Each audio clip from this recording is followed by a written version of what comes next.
the chest more up, come the toe tip. Come the toe tip. Heels up and exhale, go down. Come up, do it 20 times. Press the palm down to the floor, yes. Go up, 1, yes. 2, yes. You will feel the arm more working, yes. The preparation of shoulder and all the scapular movement working now, yes.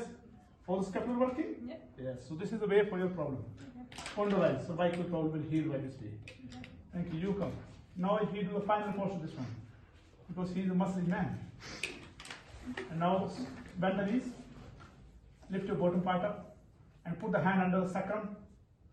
Now supporting the sacrum, elbow on the floor.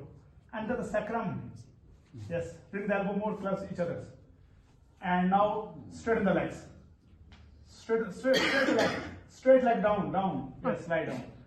Bring the feet together, yes, and bring the elbow closer to each other. Yes, bring the elbow more closer, yes. And now straighten the leg. This is actually bridge, shoulder on the floor. Yes.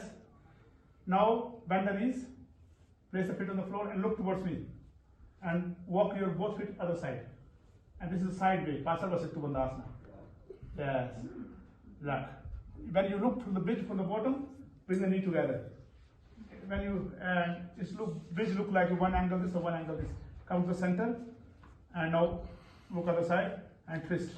This is the bridge. When you see the bridge from far, the road bridge look like this. And knees have to be parallel or together, yes. or Together, yes. Both together. Okay. Now straighten the legs onto center. Yes. No, you can straight leg on the side. Yeah. So come to my side. Yes. Come to my side. Look at the side. Look at the side. Come to, and straighten the legs. Yes. This is the bridge posture going. The bridges look like when you see the top bridge, it fall like this.